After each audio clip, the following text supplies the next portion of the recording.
Bonsoir à tous, merci d'être présents ce soir avec nous.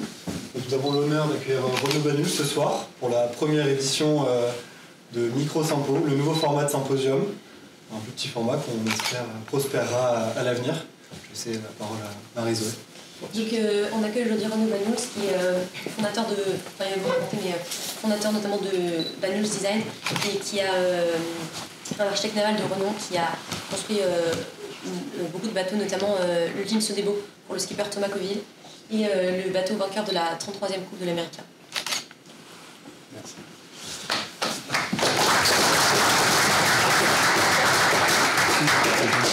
Merci, bonsoir de m'accueillir. Je suis basé en Bretagne, je suis un petit peu voisin puisque je suis assez régulièrement à Palaiseau, donc là j'y suis aujourd'hui et pour faire ce petit crochet. Donc Renaud Banul, je suis fondateur de Banul's Design, qui est une petite entreprise d'architecture navale. On varie, mais on est autour de 8 personnes, composées de doctorants, de docteurs, on va expliquer un peu le rôle, d'ingénieurs d'études.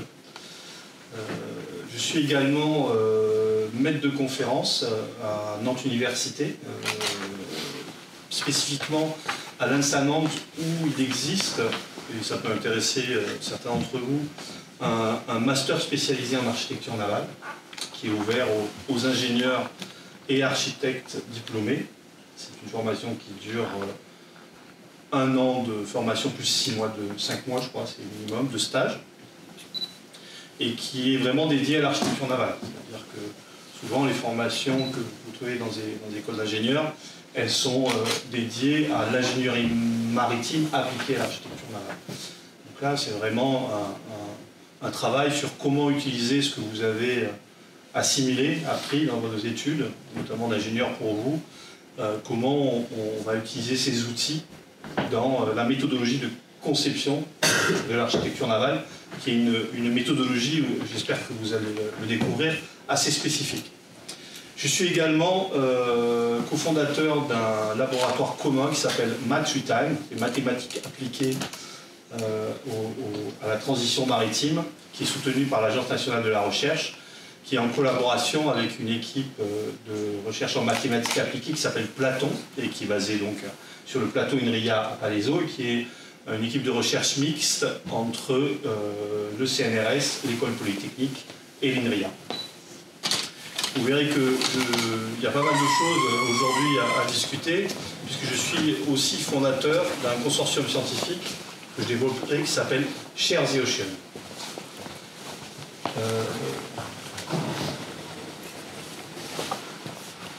Donc, qu'est-ce qui va lier un petit peu toutes ces activités? Là, vous voyez un petit peu, j'ai pas mis Share the Ocean pour l'instant, je n'ai pas voulu trop brouiller les pistes, mais toutes les activités qui regroupent un petit peu autour de notre cabinet, qui va partir de la compétition avec la Coupe de l'Amérique avec BMW Oracle, ou alors de l'ultime Sodebo. La compétition qui était un peu ce qui m'a amené à l'architecture navale, parce que j'étais moi-même coureur au large. J'ai fait beaucoup de match racing aussi, pour ceux qui connaissent. Et il s'avère que je naviguais en 60 pieds hors mât, c'est-à-dire sur les trimarans océaniques, notamment avec Franck Hamas, Michel Desjoyaux, dans le CAM avant. Et petit à petit, c'était une évidence pour moi que les études que je faisais, plus cette passion pour la régate et la mer et la course au large, s'est transformée en tout simplement une passion pour l'architecture navale. Mais tous ces savoirs, finalement, on les applique à d'autres domaines de l'architecture navale et de l'ingénierie maritime, comme la plaisance. Vous voyez un trimaran pour qui est fait à l'uni, en one-off, c'est-à-dire en pièce unique, pour un client américain, ou un catamaran de 60 pieds avec lequel là on fait une régate, je suis à bord d'ailleurs,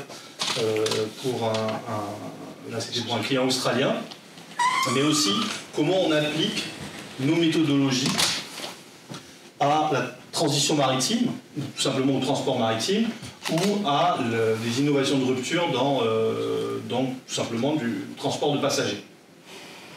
Et c'est ça ce qui va nous intéresser un petit peu, qui va être le fil conducteur de mon intervention, c'est de comprendre comment la compétition, le développement de la compétition amène à développer des méthodologies qui nous permettent de mieux répondre à des enjeux globaux de l'ingénierie maritime et de l'architecture navale. C'est important parce que souvent on voit des applications, on se dit ben, on fait des voiliers, donc on va mettre des propulsions héliques sur des cargos. On fait des foilers, donc on va mettre des foils sur les passagers.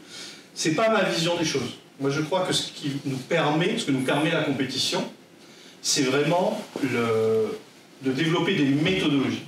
Et c'est ces méthodologies qui vont nous permettre de développer des bonnes réponses, ou des réponses innovantes, ou des réponses en rupture sur des domaines maritimes comme le transport de passagers, la pêche, ou tout simplement les bateaux de commerce. Ce qui est important de comprendre dans notre métier, c'est que la conception architecturale navale, elle fait appel à des processus finalement assez complexes, dans le sens où, pour pouvoir augmenter nos champs exploratoires, il faut trouver des méthodologies différentes qui permettent tout simplement de pouvoir tester, avoir plusieurs loops de conception et dans un temps assez réduit.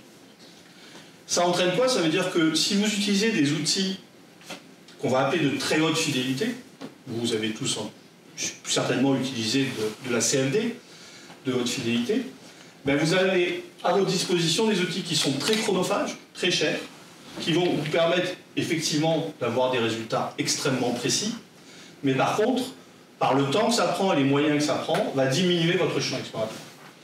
Donc l'architecture navale de tout temps, ce qu'elle a essayé de créer, c'est comment on développe des outils de fidélité différentes, c'est-à-dire de précision différente, qui vont nous permettre de tester beaucoup plus de solutions dans un temps imparti.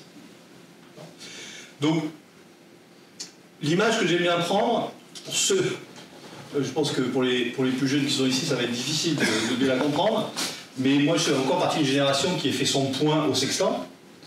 Et quand vous faisiez votre point au sextant, vous allez utiliser les astres, ben pour savoir bien vous positionner, il faut avoir une estime de votre position.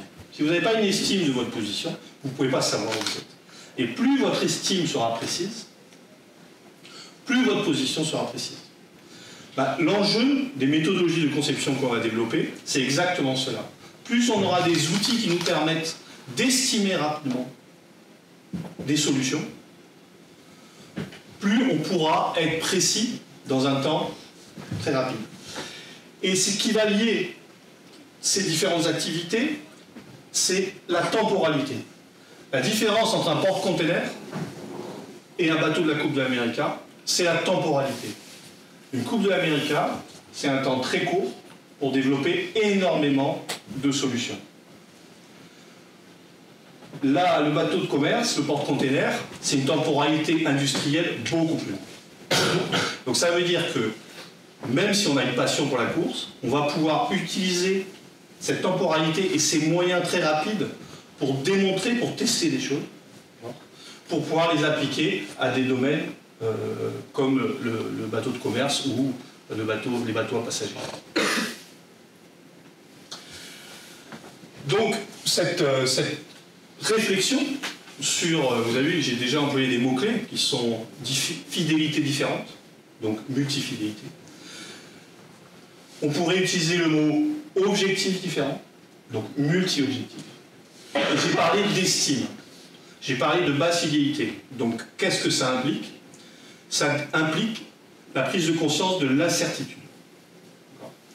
Donc c'est là où le LabCom est né, d'un constat qu'il y avait des réflexions communes dans l'architecture navale, avec certaines méthodologies avancées en mathématiques appliquées, et notamment en probabilité, qui sont celles de la quantification d'incertitude.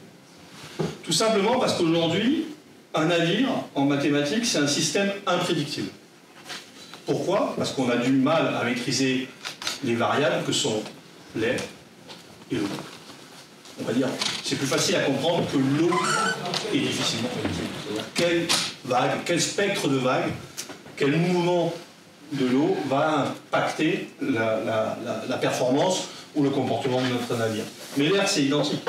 Vous savez qu'entre un gradient différent, ce qu'on arrive très très mal à prédire aujourd'hui, c'est le gradient de vent à tel endroit dans le monde, on peut avoir des différences d'énergie sur un voilier qui sont de 15%. C'est-à-dire que qualifier uniquement le vent par sa vitesse, on le sait tous, n'est pas suffisant. Donc, toutes ces incertitudes par l'environnement du navire fait que ce navire est imprédictible. Et qu'est-ce qui se passe aujourd'hui? C'est que finalement, la méthodologie de conception des navires, elle a une démarche déterministe. C'est-à-dire qu'on essaye de reproduire la réalité avec des outils numériques extrêmement simplifiés. On essaye de prédire quelque chose qui ne l'est pas. Donc, qu'est-ce que va apporter ces méthodes, justement? C'est de pouvoir quantifier cette incertitude. Et la quantification de cette incertitude, elle va nous permettre au mieux d'être informés du niveau de certitude de nos modèles ou de nos prédictions, mais pourquoi pas de les réduire. Ce n'est pas forcément la finalité. Et on en parlera, mais du coup ça amène à des méthodologies, je vais aussi employer un mot-clé pour ça m'intéresse, qui sont ce qu'on appelle l'optimisation robuste. Une optimisation robuste, c'est quoi? C'est de pouvoir optimiser deux objectifs différents, et notamment, dans le cas de la quantification d'incertitude, à la fois ce que l'on veut optimiser, par exemple le navire, sa consommation, sa performance, mais aussi l'incertitude de cette prédiction.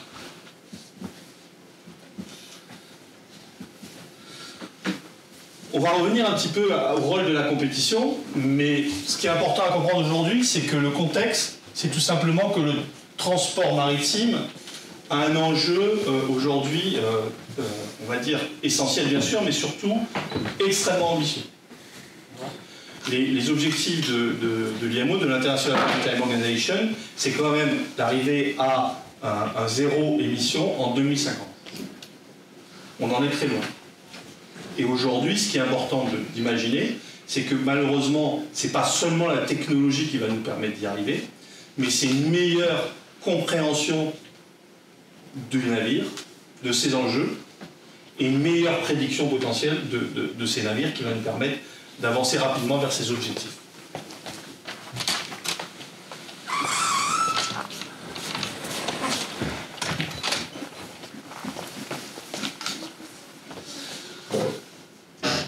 Un autre enjeu qui est très important dans la comparaison entre la compétition et les enjeux du transport maritime, entre autres en général, c'est l'environnement complexe.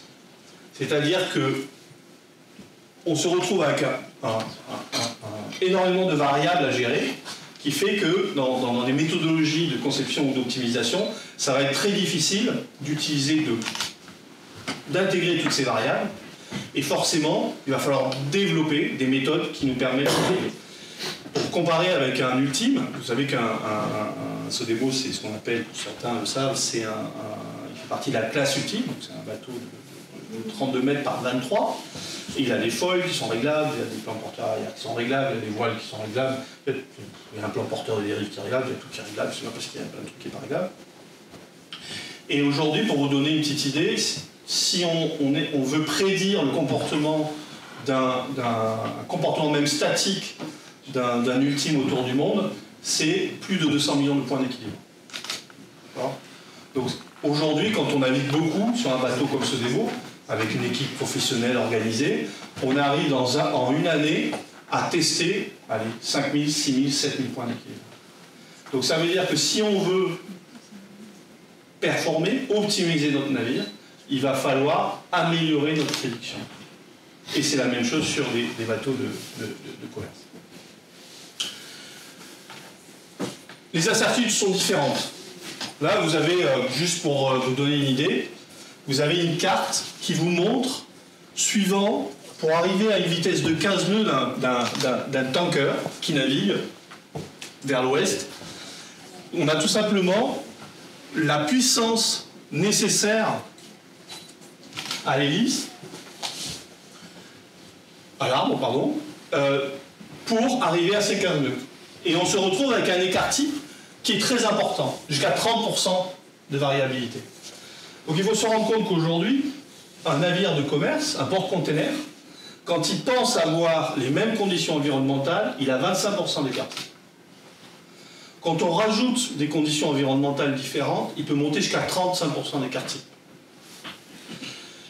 Arthur Barré, responsable de la R&D de Louis Dreyfus Armateur, il me disait l'autre jour que d'un ingénieur mécanicien à un autre, il y a 10 à 15% d'écart potentiel. Donc ça pose une question, c'est-à-dire que bien sûr qu'on peut améliorer tout le système, mais déjà améliorer la connaissance, diminuer l'erreur, diminuer l'incertitude du comportement du navire, ça paraît très important. Donc ça nous met déjà dans une réflexion qui est simple, c'est-à-dire que même si on peut être extrêmement optimiste, par exemple sur des innovations de rupture, on va prendre la propulsion vélique dans les bateaux de commerce. Quand vous entendez dire qu'effectivement on peut gagner 25%, 30% de consommation, on va commencer d'abord par augmenter l'écart type, qui est déjà très important. Donc ça veut dire que ça passe par des méthodologies différentes qui vont nous permettre de mieux appréhender le comportement du navire et de mieux le prédire.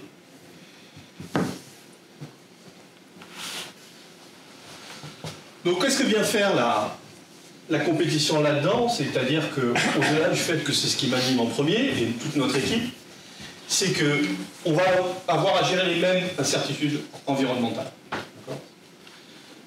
C'est-à-dire qu'on a beau avoir des prédictions météo, il y a énormément d'erreurs qui se propagent dans toute la méthodologie de décision, de réglage du navire, de même des conceptions de design que l'on a fait, qui fait que le bateau, il va potentiellement pas être au niveau de performance nécessaire. Il faut savoir quand même qu'un bateau, surtout en solitaire, c'est très difficile d'avoir le bateau qui est toilé exactement comme il devrait être toilé. Donc finalement, souvent, le bateau, on navigue en équipage, on se dit, ah ben voilà, il faut avoir grand voile haute, telle voile J2, pour parler un jargon, et puis finalement, le solitaire, il y a de la mer, il est fatigué, il ne sait pas ce qui va se passer, le bateau se comporte difficilement parce qu'on dessine quand même des bateaux qui sont faits pour aller régater dans l'océan Indien, mais ils n'y vont jamais.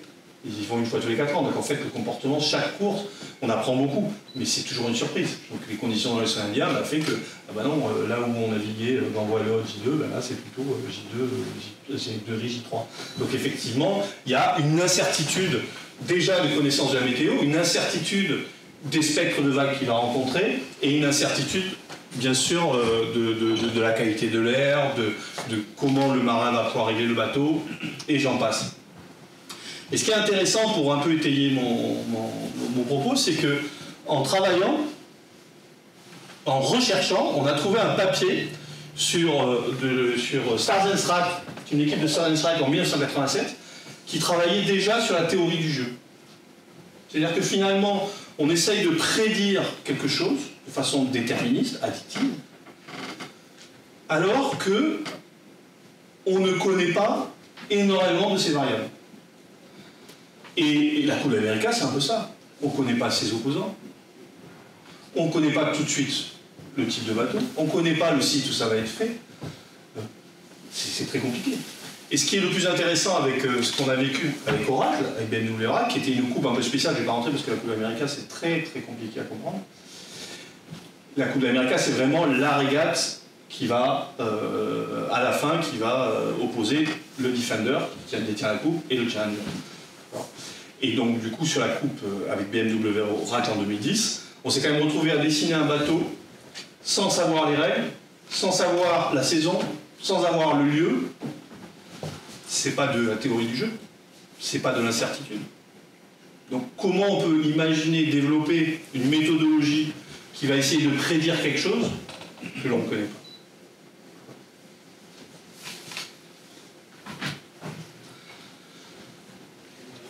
Donc si on vient un peu plus dans le cœur, on ne va pas s'étendre parce que ça va être trop long, mais c'est intéressant parce que ça s'adresse à quand même des étudiants ou des gens qui sont ingénieurs ou qui l'ont été. Et je pense que c'est important de comprendre qu'aujourd'hui, l'architecture navale contemporaine, elle a quand même extrêmement évolué. C'est qu'on fait entrer des méthodologies qui sont beaucoup plus puissantes, qui sont beaucoup plus efficientes. Mais par contre, elle est passionnante parce qu'elle est encore ouverte à énormément d'innovations. Parce que je n'ai pas fait ce parallèle. Mais qu'est-ce qui vous fait dire que... Est-ce que quelqu'un pourrait me dire pourquoi, en 1987, Stars and Stripes a développé des méthodologies de théorie du jeu et que ça a totalement disparu? Qu'est-ce qui s'est passé? La CFD. Le fait de pouvoir numériser en plus ou moins haute fidélité les écoulements est fondamental. On l'utilise tous les jours et il faut continuer à le développer. Par contre, cette méthodologie, elle a occulté d'autres méthodologies qui restent très efficaces, surtout quand on essaye de prédire un système artificiellement prédictible. Donc effectivement, là c'est un exemple qui avait été fait par Olivier Lemaître avec Mathieu Sachet sur une thèse sur les voiles. C'est comment on va prédire avec des outils de multifidélité et optimiser un plan de voilure. Pourquoi on prend l'exemple du plan de voilure? Parce que si vous regardez, si vous faites un petit peu de recherche ou de méthodologie sur la prédiction d'un navire, d'un voilier principalement, vous verrez que ce qui est le plus difficilement prédictible, c'est le torseur aérien. C'est le plan de voilure. C'est ce qui va être le plus difficile d'avoir quelque chose où il n'y a pas une incertitude très importante. Pourquoi multifidélité aussi? Parce qu'on sait très bien que développer des méthodologies haute fidélité, c'est-à-dire RANS, sur un problème aérodynamique de plan de voilure, surtout qu'aujourd'hui on met tout le bateau, tout le navire, qu'il y a énormément d'interactions, c'est quelque chose qui, une fois de plus, est cher, mais surtout très chronophage. Donc ça veut dire que, bien sûr, si on a beaucoup de moyens, mais le temps compte dans le sens où plus on utilise des outils qui prennent du temps, moins on a le temps d'explorer autre chose.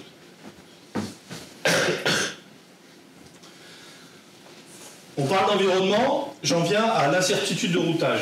Ça, c'est un exemple de... Alors, je me souviens plus, je pense que c'est la Jacques Vabre. Et c'est un exemple de Sodebo où on a pris deux routages. Et ces deux routages, en fait, ce qui est représenté avec les couleurs, c'est l'écart type de performance potentielle. Je vous ai dit qu'il y avait peut-être 200 millions de points d'équilibre et qu'on en testait beaucoup moins. Donc, qu'est-ce que l'on fait sur Sodebo et que maintenant on pratique aussi sur les bateaux de commerce? C'est que tout simplement on va mettre une couche de variabilité de la performance, d'incertitude de la performance. C'est-à-dire que vous allez faire un routage en disant voilà, je suis en course, et le routeur il va dire avec la météo, etc., je pense que cette route elle va gagner 1 heure. Sauf que cette route qui est 1 heure plus rapide, elle va utiliser des équilibres, des conditions de vent, des conditions de mer, où l'écart type de performance du navire est plus grand. Donc ça veut dire que oui, cette route, elle est sur le logiciel de routage plus rapide, par contre elle est plus incertaine.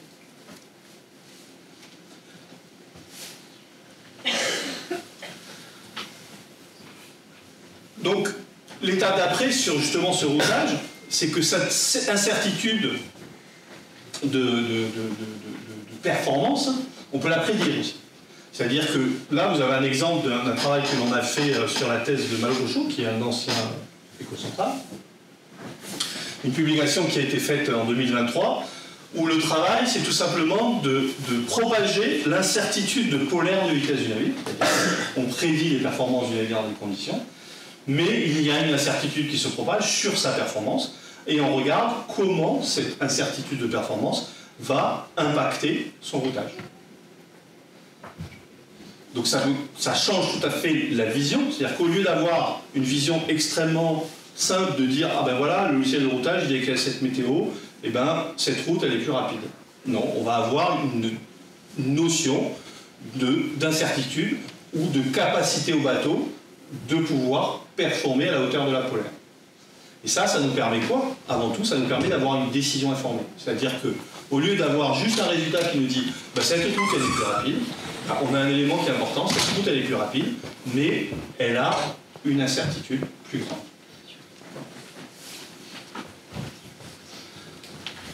Donc tout ce travail de réflexion qui tourne autour de la compétition, en quoi il s'applique à la transition maritime? Tout simplement parce que la transition maritime, comme tous les domaines aujourd'hui, il y a un objectif d'éco-conception. Et cet objectif d'éco-conception, souvent, il se résume un petit peu trop à ce qu'on va appeler des innovations de rupture. On va dire, voilà, on va développer l'hydrogène, on va développer la propulsion vélique, on va développer... Et ça va nous permettre de réduire l'impact. Donc la technologie est la solution à tous nos soucis. La problématique, elle est beaucoup plus complexe. Pourquoi? Parce que ça ne veut pas dire que les technologies ne sont pas bonnes. C'est que plus la technologie va être nouvelle, plus elle va être incertaine. Donc comment on va développer nos méthodologies pour pouvoir réellement évaluer ces technologies? Quel est le niveau d'incertitude? Et si je reviens à la propulsion vélique, on va augmenter l'écart-T.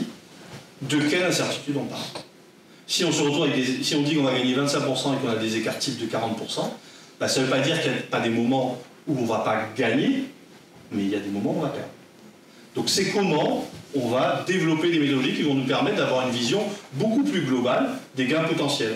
Par exemple, sur un temps plus long, sur un temps d'une exploitation d'un navire, ou sur un temps carrément de l'immobilisation du navire lui-même. Donc, juste, j'ai oublié un détail. Ce qui est important, c'est que souvent, pourquoi je parle d'innovation de rupture?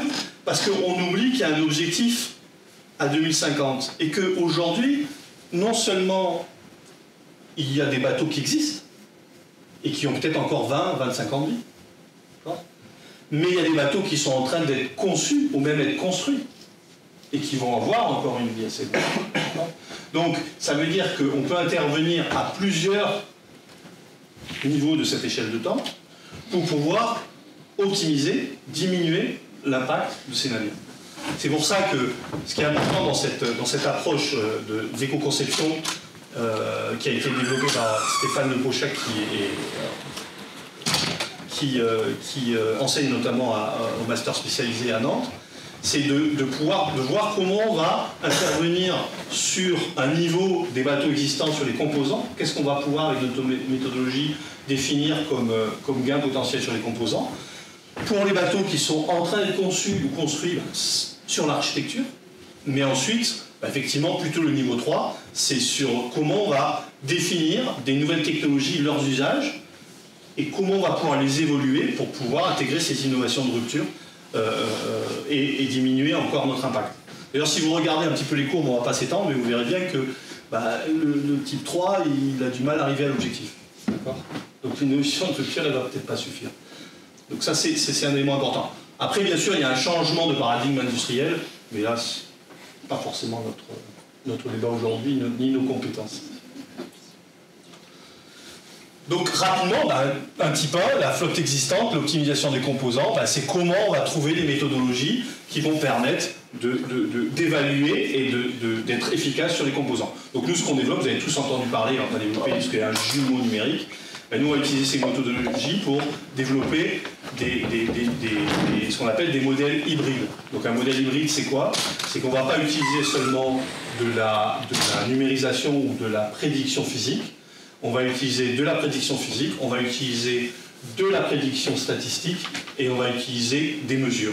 On va hybrider ces modèles pour avoir quelque chose qui nous permet d'en apprendre un petit peu plus.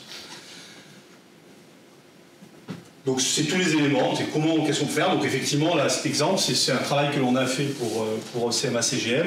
Donc ce qu'on leur a proposé, c'est qu'eux, ils ont une augmentation de commandes, on le sait tous, énorme. Donc ils vont acheter des bateaux d'occasion, récupérer des bateaux d'occasion, et ils vont d'un coup acheter 150 bateaux, et ils doivent se dire, est-ce qu'il y a des bateaux où il y a un intérêt de faire évoluer, d'optimiser, de changer les composants, de changer un bulbe. Et forcément, quand vous avez 150 bateaux, vous n'allez pas vous mettre à dire, maintenant les 150 bateaux, on va faire de la CFD, RANS, pour savoir si lui il est mieux, il n'est pas mieux, etc. Donc ce qu'on leur a proposé de faire, c'est un modèle statistique, bibliographique de ce qu'ils avaient comme données, et de dire, voilà, vous avez tel bateau, vous avez fait telle étude, vous avez tel résultat, on a amalgamé ça, et du coup, on va interroger cette bibliographie statistique qui fait que, un bateau, on va faire une optimisation robuste en disant, voilà, combien il y a de chances, statistiquement, que ce bateau ait du gain, consomme moins, avec quelle certitude? Donc il y a des bateaux, on trouvait que pour 95% de probabilité, on allait gagner au moins 2,5% de gain. On ne se pose même pas la question. Le bateau, il va modifier. Il y a des bateaux où, bah non, statistiquement, il y avait beaucoup de chances qu'il y ait du gain. Donc, on ne va pas les modifier. Et on n'a pas utilisé, on n'a pas fait des milliers d'heures de calcul, on n'a pas utilisé 1000 cœurs de calcul. Par contre, on a juste utilisé la probabilité pour aider à la décision et prendre des décisions informées au bon moment. Un autre point qui est très important sur l'optimisation robuste, on ne va pas rentrer dans le détail parce que là c'est un petit peu compliqué, mais c'est important de rencontrer, c'est que là c'est un exemple qu'on a pris sur une aile d'avion qui est plus simple, où il fallait déterminer à quel moment cette modification, cette optimisation pouvait être efficace. Et ce qui est important de comprendre dans cet objectif, c'est que savoir quel est l'optimum d'efficience d'une modification d'un élément de design, eh ben, il est très lié à la distribution des conditions que l'on rencontre. Et qu'aujourd'hui, effectivement, bah, si on dit, bah, voilà, l'aile, elle est dans une certaine état, la voilure de l'avion, il va voler dans telles conditions et que j'optimise, bah, il s'avère que la distribution des conditions qu'il va rencontrer, de qualité de l'air, de qualité de réglage de l'avion, de plein de choses, bah, fait que bah, ça doit être la solution la plus optimisée, c'est pas la solution qui va arriver au meilleur résultat dans la distribution des conditions qu'il va rencontrer. Et ça, c'est le travail qui est très important, et c'est très important dans le maritime, parce que justement, il y a énormément de variables, qui sont le moteur, l'état de la carène, les conditions de mer, le roulis paramétrique, le chargement du navire qui évolue, la qualité du carburant. Il y a un nombre de variables très importantes qui fait que limiter l'optimisation du navire à des conditions optimum ne suffit pas à prédire réellement sa consommation ou son impact.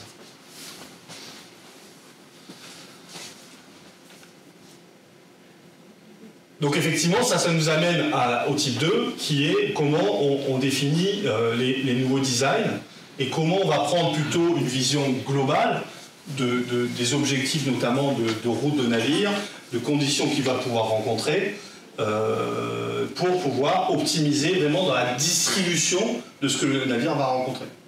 C'est généralement étonnant, puisque souvent, quand on travaillait sur CMA-CGM, ils parlaient de bateaux qu'ils avaient rachetés, et ils disaient, bon ben voilà, ce bateau, il va faire ça, telle route, avec ce qu'on appelle un profil opérationnel. Pour ceux qui connaissent, le profil opérationnel, c'est tant de pourcents à telle puissance, à tel déplacement, et ainsi de suite.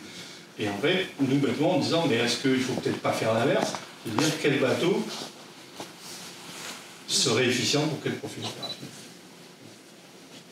Donc effectivement, c'est de prendre des enjeux plus globaux, d'accord, et en prenant compte la totalité des distributions, la totalité des variables de la complexité du navire pour optimiser réellement dans la distribution des conditions de navigation qu'il va rencontrer. Et là, on arrive aux innovations de rupture, c'est-à-dire que voilà, qu'on va arriver sur des technologies alternatives. Bah, effectivement, on est encore plus dans de l'inconnu, encore plus d'incertitude. C'est comment on va essayer de définir la distribution d'efficacité et les gains potentiels en fonction des conditions rencontrées. C'est évident que c'est pas très difficile de comprendre que quand on rajoute un système complexe, on rajoute une incertitude de comportement. Et il y a un enjeu qui est très important dans l'évolution des technologies alternatives, c'est la réglementation. Donc la réglementation, elle est toujours en retard sur les technologies. Et elle est toujours en difficulté pour définir comment elle peut encadrer, et c'est le cas pour la propulsion vélique, les enjeux de structure. Donc effectivement, aujourd'hui, ce qui va limiter l'efficience de la propulsion vélique, c'est que la certification, elle va impliquer des enjeux de structure par une incertitude très importante sur le comportement de ces plans de voilure et de ces matures, qui fait que forcément, elles prend plus de marge. Donc qui dit plus de marge, plus de matière. Qui dit plus de matière, plus de coût, plus d'impact, moins de performance, et ainsi de suite.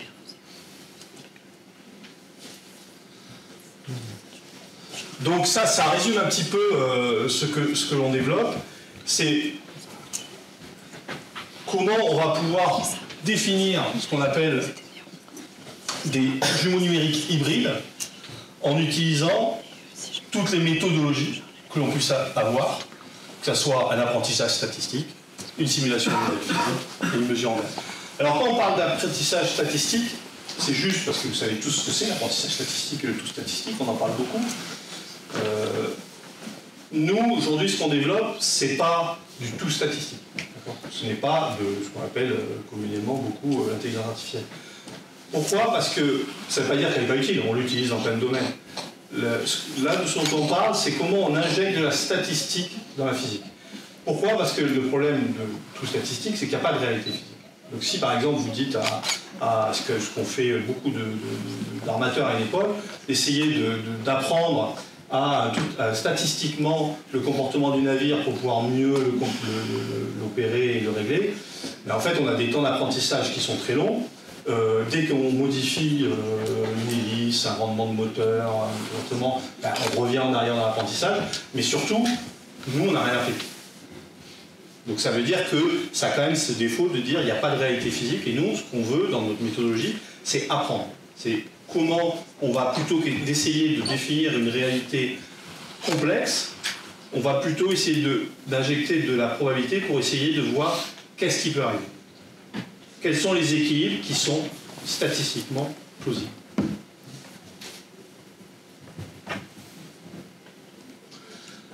Alors, le dernier volet, vous allez me dire pourquoi la protection de la biodiversité. Pourquoi pas, c'est bien. Tout simplement parce que moi je dessine des bateaux qui créent des dégâts.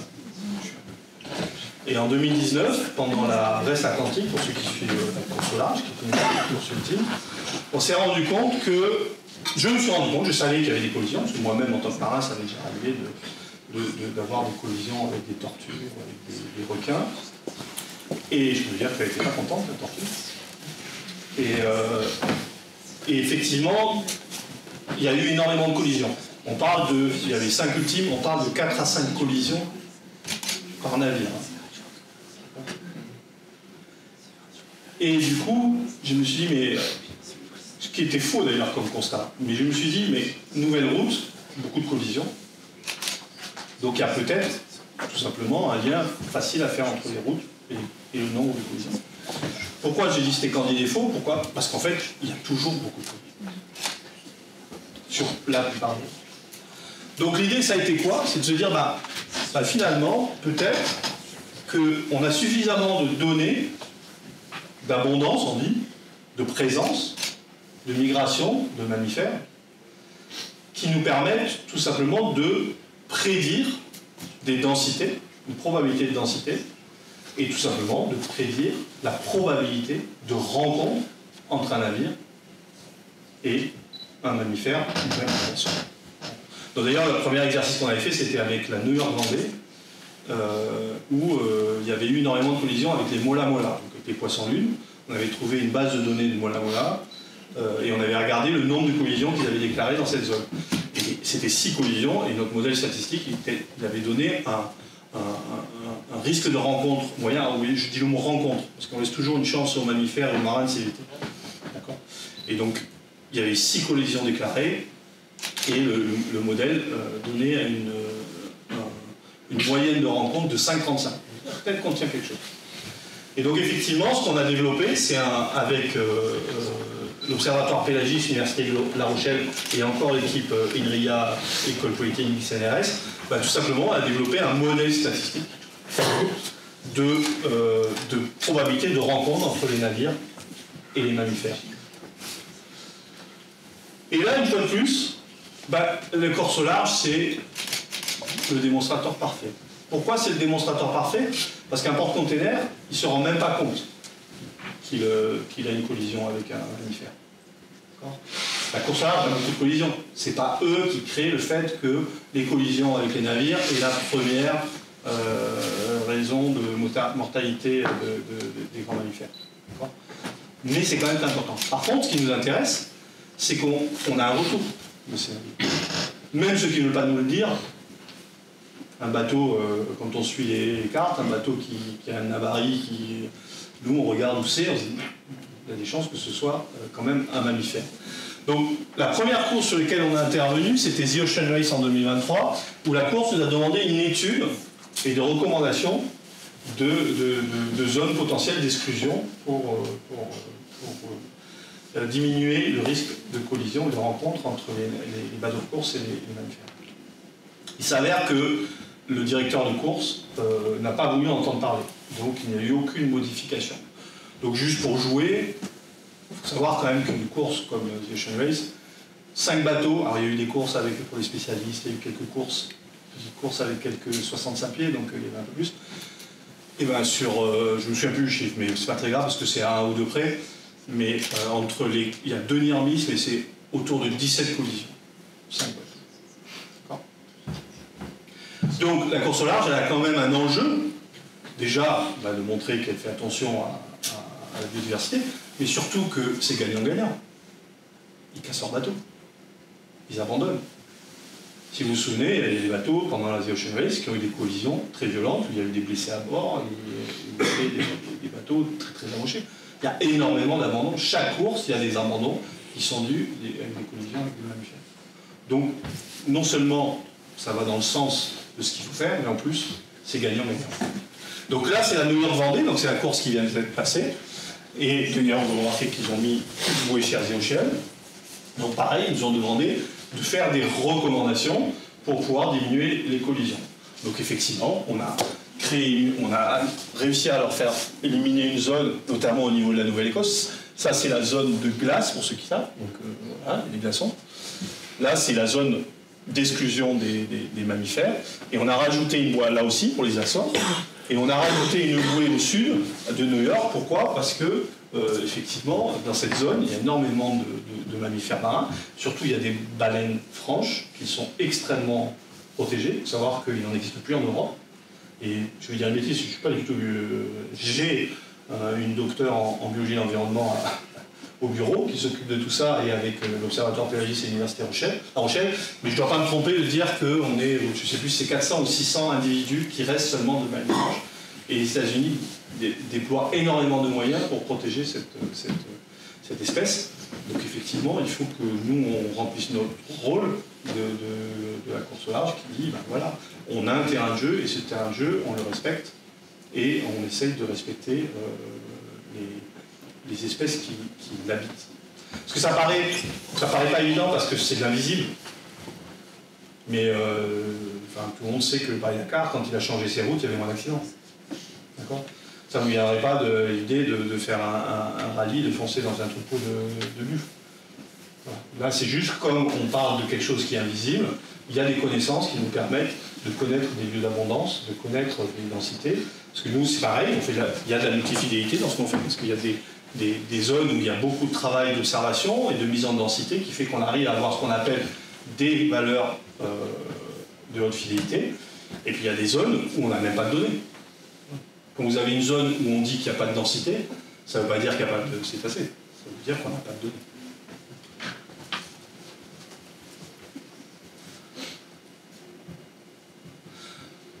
Donc voilà, nous aujourd'hui, le travail que l'on a commencé maintenant depuis 15 ans avec Banus Design, et ce que j'avais appris avant avec l'ancienne boîte où j'étais et les anciens collaborateurs, c'est de dire voilà, comment on peut utiliser, c'est très important, des savoirs, des connaissances transdisciplinaires pour avancer vers un objectif commun. Ce n'est pas l'architecte naval qui va y répondre. C'est pas les mathématiques appliquées qui vont y répondre, c'est pas la physique qui va répondre, c'est comment on va réussir à faire ce travail transdisciplinaire et holistique pour arriver à mieux prédire, à mieux concevoir nos navires. C'est très important parce que c'est le métier de l'architecte naval. Donc pourquoi architecte? D'ailleurs, ça a mis beaucoup de temps pour que dans les avions, il y ait des architectes avec nous. Ça ne veut pas dire qu'ils ont fait des formations architectes, ça veut dire qu'à un moment donné, ça demande, l'architecte il est là pour quoi? Il est là pour faire ce travail transdisciplinaire. Pour faire qu'il va chercher les connaissances spécifiques pour les mettre ensemble et arriver à l'objectif de conception. Donc, ça a été un peu la naissance du LabCom McFly. Voilà, on s'est dit, voilà, comment on va chercher des compétences variées, différentes, pour pouvoir arriver à une méthodologie qui va, chaque année, avancer, créer du savoir, créer de la connaissance. Parce que c'est bien de dire, oui, moi je suis un cabinet d'architecture, j'ai des ingénieurs d'études, ils dessinent des bateaux, mais si on veut évoluer, ben, il faut qu'on participe à créer de la connaissance. Donc ça veut dire qu'il faut qu'on participe à de la recherche appliquée. Et si on veut qu'il y ait de la recherche appliquée, de qualité, ben, ça veut dire que nous, il faut qu'on aide à créer de la recherche à risque. Ce qu'on appelait avant, ce qu'on appelle parfois la recherche fondamentale. Donc c'est important d'avoir cette notion qui fait que ce n'est pas des domaines, vous n'allez pas faire un choix de dire bah, demain je serai ingénieur et je ne vais pas faire de recherche. Il faut comprendre que les enjeux contemporains, ils vont nous amener à se poser des questions qui sont beaucoup plus transversales avec les différents savoirs et les différents niveaux de connaissances entre deux. Donc, je vous remercie.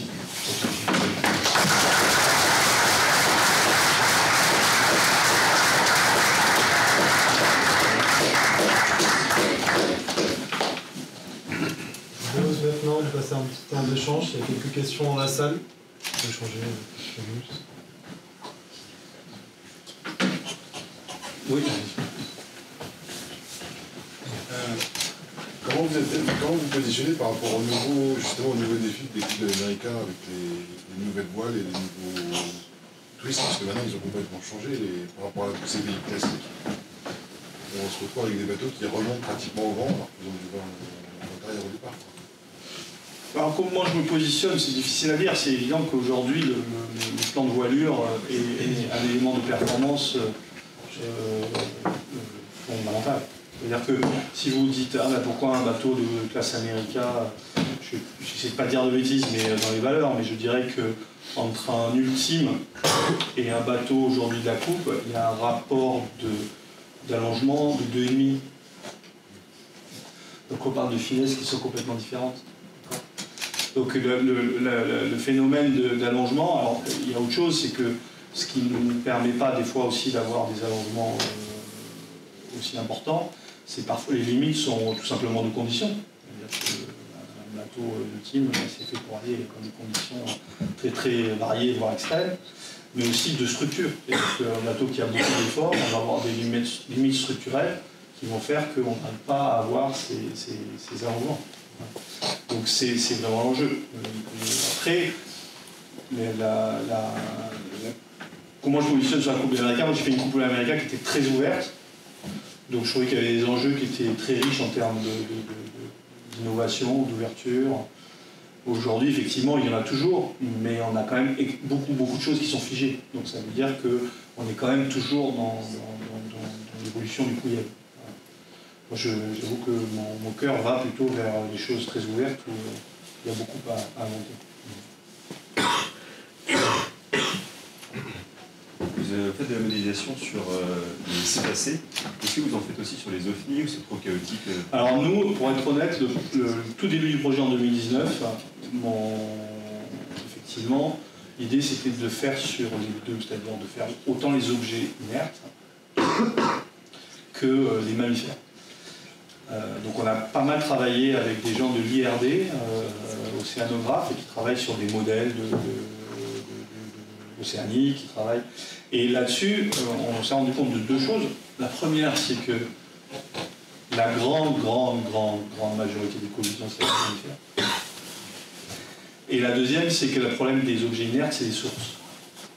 C'est-à-dire qu'on pourrait tout à fait imaginer utiliser des modèles océaniques pour dire, ben voilà, si on pose ce container, on va dire, ça coule un container, ce container ou cet objet, ou je sais pas, il y a un phénomène ouragan qui fait qu'il y a beaucoup de billes qui passent, qui sortent d'un estuaire, et effectivement de dire ben voilà, comment va se propager ces éléments dans un modèle océanique. Il y a énormément de gens qui travaillent là-dessus, c'est très intéressant.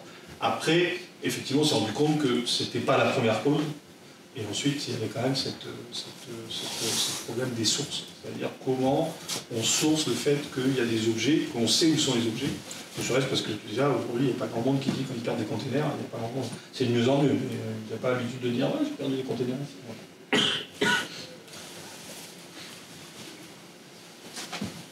Oui, alors, moi j'ai deux questions. Vous ne parlez pas au niveau propulsion, par exemple, l'ammoniac pourrait être un bon vecteur parce qu'il est beaucoup plus dense. Alors, on peut rentrer en détail. Moi, je n'ai pas forcément. Moi, ce qui m'intéresse là-dedans, c'est plutôt sur les méthodologies d'évaluation. Parce que le problème du discours sur la technologie, c'est d'être sûr qu'on prend en compte tous les éléments. C'est-à-dire de savoir l'énergie grise qu'il faut, le volume qu'il faut, la partie nocive ou toxique qui va de résidus, etc. Et donc effectivement, moi ça fait longtemps que je suis un petit peu tout ça, et il y a des discours, et j'essaye de me concentrer vraiment sur, enfin en tout cas je pense que c'est notre approche, sur plutôt des méthodologies d'évaluation qui vont donner des solutions plutôt que sur les solutions technologiques. Je ne crois pas que ma mission soit le développement de technologie. Je vais dire pourquoi. Parce que on parlait de paradigme industriel. Le développement d'une technologie, ça demande énormément d'investissement, énormément de temps. Et moi, je serais très ennuyé de me dire que je vais développer une technologie, je participe au développement d'une technologie pour me rendre compte au bout de 5 ans, 6 ans, que finalement, ce n'est pas la solution adaptée, mais d'être obligé de continuer à soutenir cette technologie parce que maintenant, il y a un investissement qui est très grand. Et du coup, c'est pas mon approche. Mon approche, c'est vraiment de dire, voilà, il y a un nombre de possibles, et ces possibles, quelles sont les meilleures méthodologies pour les évaluer, et pour avoir une vraie vision des gains, des pertes, des options, parce que malheureusement, il n'y aura pas de technologie parfaite, il y aura des technologies qui auront des avantages, d'autres qui auront des inconvénients. Mais effectivement, il y a énormément de gens qui défendent cette option, et il y a des détracteurs aussi. Oui, bien sûr. Bien sûr.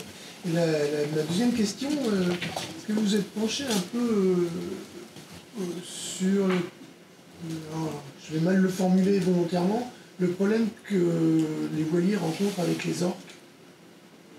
Alors non, mais par contre, on m'en parle souvent. Moi, je ne suis pas du tout de prétention, même si je travaille avec des biologistes, j'ai pas du tout de prétention d'avoir la moindre connaissance. J'apprends, mais c'est pas mon rôle dans le consortium. Effectivement, le problème des orques, à mon avis, il est surtout un problème de paradigme, c'est-à-dire, je sais pas, j'ai quelqu'un un jour qui me dit, que je connais très bien, qui me dit, d'habitude je vais dans ce coin et je peux plus y aller, ils vont casser mon bateau.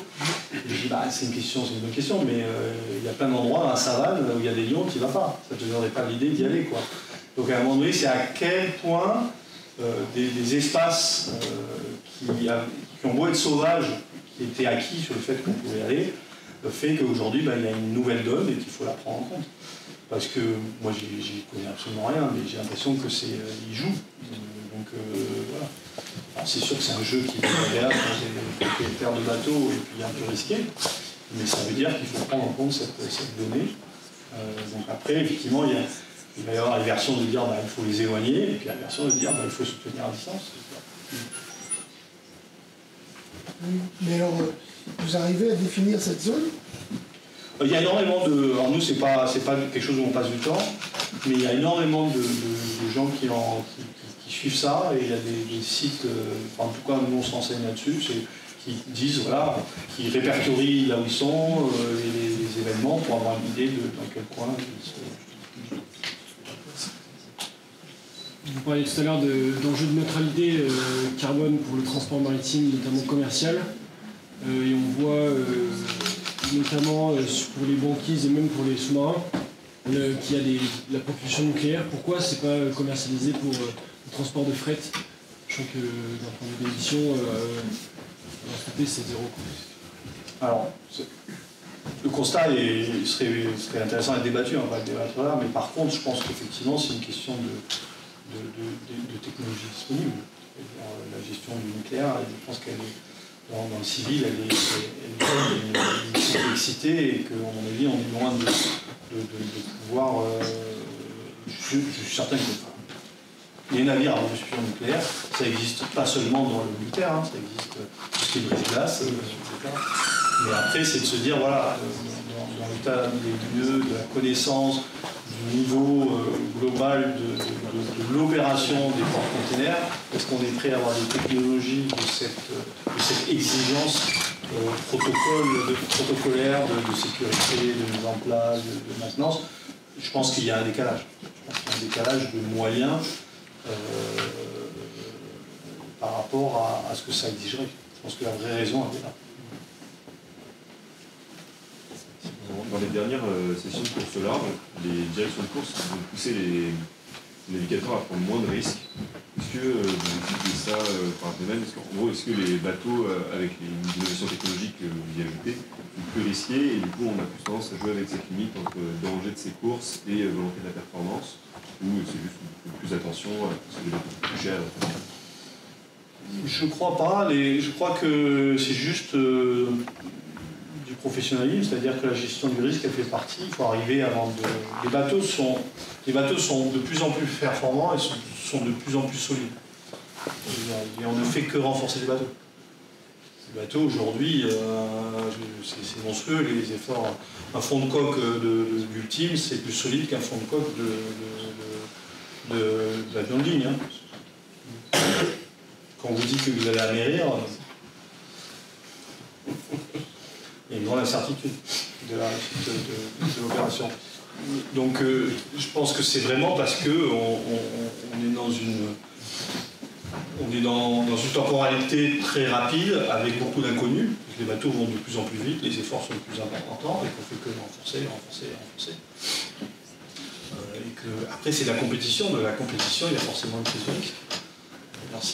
Moi j'avais participé au projet, ceux qui se souviennent, l'IMOCA Safran. C'était rigolo de discuter avec les ingénieurs de Safran qui, eux, travaillent sur le risque 0. Si on travaille sur le risque 0, celui qui va travailler sur le risque 10, il va gagner. Celui qui va travailler sur le risque 20. Donc on est vraiment dans le niveau de prise de risque pour gagner la course. Donc ça fait partie un petit peu du jeu. Merci M. Banus pour ce temps d'échange. Je vous propose qu'on passe à la deuxième étape, donc on passe au buffet pour continuer un peu cette question. Une dernière. C'était un petit peu sujet par rapport à votre conférence, et je voulais avoir votre avis, parce que le monde de la voile est quand même, les voiles c'est quelque chose d'assez écologique et tout. Que pensez-vous de la volonté de certaines personnes et des projets en France de rajouter des arguments d'écologie dans les IRC, le dos, pour comparer justement les performances à la voile et la manière dont sont faits les bateaux et tout? Vous pensez que c'est quelque chose qui est viable à terme et qui va se faire, ou c'est des projets qui ont lieu en France?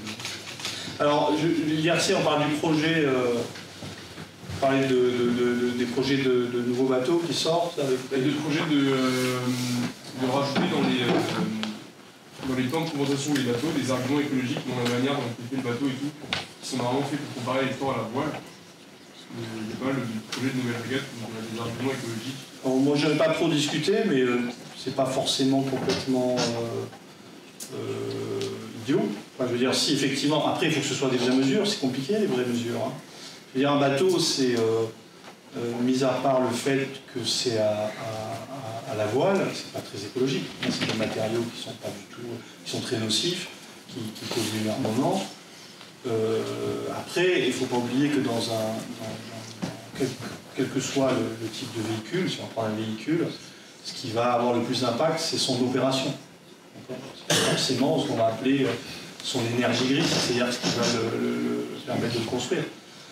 Si vous prenez des bateaux de course, un IMOCA, enfin, c'est pas un secret puisqu'ils ont fait des analyses de cycle de vie, quasiment la moitié de son impact, c'est juste la logistique. C'est les déplacements, c'est les départs de régate, c'est les déplacements en avion. Ça n'a rien à voir avec le bateau. C'est le paradigme de la course au large. Comment on fait que, effectivement, vous avez tous dit, on a tous envie, et tous les sponsors ont envie d'être sur des bateaux au départ, à accueillir à l'arrivée ou au départ, à poursuivre tout ça. Et ça a de l'impact, parce que ça, c'est des besoins. Donc effectivement, si vous dites, faites un bateau, alors sur un voilier c'est peut-être un peu moins vrai, Mais moi, par exemple, sur un bateau à moteur, si vous dites, bah, moi je vais utiliser un matériau qui est moins impactant, mais par contre, il va me faire prendre tant de kilos, qui fait que pour faire son opération, il va consommer plus, bah, le résultat est perdant. Donc la problématique, c'est toujours compliqué cette question, parce qu'on revient à une question qui est le besoin. Souvent, il y a un mot qui est très très très utilisé, et moi je trouve assez galvaudé, qui s'appelle le low-tech. C'est quoi le low-tech? C'est questionner le besoin. De quoi on a besoin? Parce qu'effectivement, je prends un exemple de bateau à moteur. Si vous dites, bah, si je mets un matériau qui a moins d'impact, et que le bateau il allait à 35 nœuds, et qu'il va à 30 nœuds, est-ce que ça répond quand même à l'usage? Est-ce que ça correspond au besoin? Et ça, c'est une vraie question, parce qu'aujourd'hui, le questionnement de l'évolution de la transition que l'on fait, que ce soit dans le maritime, dans le nautisme, pour l'instant, jamais le besoin ou l'usage est questionné. C'est la technologie qui est questionnée. Et d'ailleurs, moi je me rappelle, la première fois que j'ai fait un dossier, il y a quand même pas mal d'années maintenant, c'était en 2016 je crois, la première fois de ma vie que j'ai fait un dossier d'aide à l'innovation, j'avais développé avec mon associé d'époque, on avait développé un projet de bateau de promenade où on questionnait justement le besoin et l'usage. Et je me rappelle très bien, la personne qui était en charge de nous aider à faire le dossier, elle nous a dit non, non, non, parlez pas d'usage, vous n'aurez jamais un euro.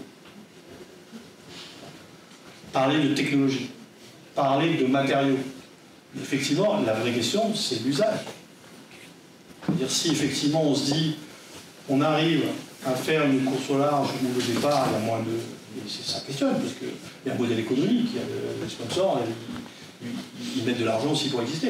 Et si on dit, bah, il y a un départ, mais il n'y a plus un bateau accompagnateur sur l'eau, bah, on questionne l'usage, pas la technologie. Bah, ça aura plus d'efficacité que de dire, on va mettre un pli de lin dans une table à cartes. J'ai entendu dire qu'il y avait aux alentours de 2/3 des zones dans l'océan où il n'y a pas d'oxygène.